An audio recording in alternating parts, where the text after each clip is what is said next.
We're watching Buzz with Jess Lujan.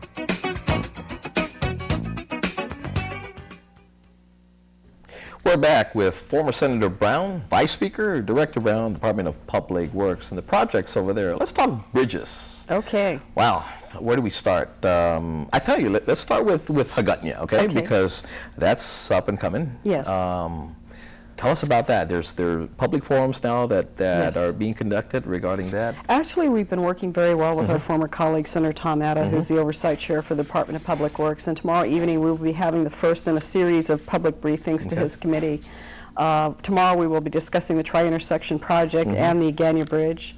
The following Wednesday, we will be doing the Southern Bridges, Southern projects. The Wednesday after that will be the Northern projects that we're looking at. And then the final Wednesday in the month of March, I know we just started today, but we're looking for the final Wednesday, we will be able to update on the projects over the next 3 to 5 years. So we certainly will be facilitating that information to the community.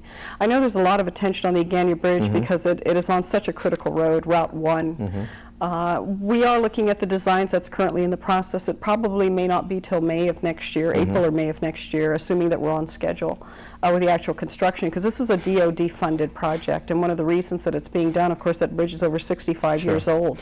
So it actually has to be rebuilt. Irrelevant of DOD, it would have to be rebuilt. But the fact is they're helping to pay for that particular project. So that's one of the advantages.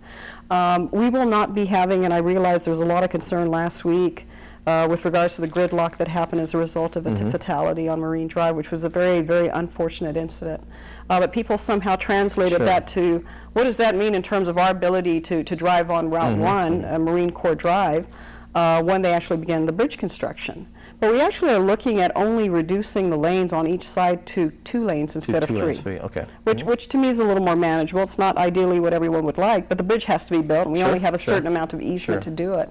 So I think we're fairly optimistic with the construction of that project that it will be a little smoother than people are anticipating. And all those things in the design plans are being looked at. How do we address traffic flow? How do we address the timing of the signal lights that are there? One of the other things that we're doing prior to the construction on the Aganya Bridge is Route 7A, which those of us who've had a few more years than us remember the old Rainbow Center down to the Aganya Shopping Center. That particular road will be upgraded prior to the Aganya Bridge project commencing, so that we at least have an upgraded road, because we realize there are going to be alternate roads that everyone's going to be looking for to drive on to get to where they need to go. Let me ask you this, because you know, I've looked at it, again, I'm asking this out of pure ignorance of all this, but is there a possibility that maybe a bridge with some kind of overpass can happen without the need of maybe traffic lights there, where you have a bridge that will go around the chief put down under here, and you know, the constant flow? I mean, you're so imaginative, Jess. Well, I mean, you know, have you designed this?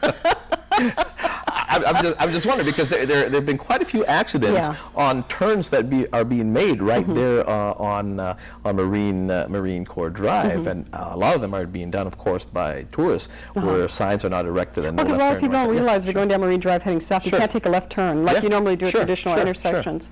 It's a question of feasibility. I mean, they do look and assess what are all the possibilities within the amount of money that we're provided, and how do we make that workable. So that would be a wonderful idea. I don't necessarily know that that's something that we're looking at in terms of the Aganya Bridge project. But I think it's comforting to know that we're only going to be reducing it by a single lane in either direction while construction is going on. And that's quite an undertaking, considering the amount of work that has to be done on that bridge. Maritza Bridge, 2 bridges, gosh, one right after another. Former Director Larry Paris tackled this situation and said that those bridges, I don't know if it's both bridges or one, that are located on private lands, and they've had to be, actually this is a court, is in the court's hands at this point, but you know, are thinking in the sense that it has been public use. You know, I've heard that, but I've also heard the other response that if you're still paying taxes on it, there's a legal issue that they may still have ownership of that property. And in the cases of those bridges down south, there is an issue where we are going to have to acquire more right-of-way. I'm actually surprised most people don't know this, but there are a number of areas of the southern part of Guam that are not owned by the government of Guam. They're not government easement. And yet we've been driving them for years thinking, well, it's government access. And my understanding, but that's not the case. They understand, of course, that you can't use federal money for private lands. I mean, well, it depends on what degree we're talking about. If it's acquisition for the construction of the bridges, and I think we all agree, those 2 bridges Sure. need to be replaced. Sure.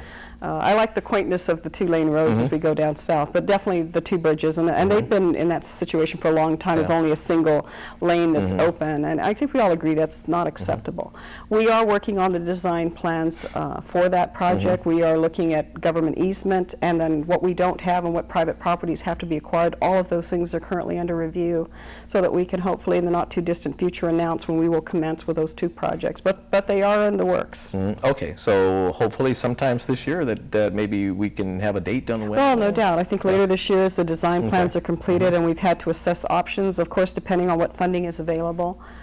We should be hearing not too far into the future the status of when those projects will commence, but they are in the front burner.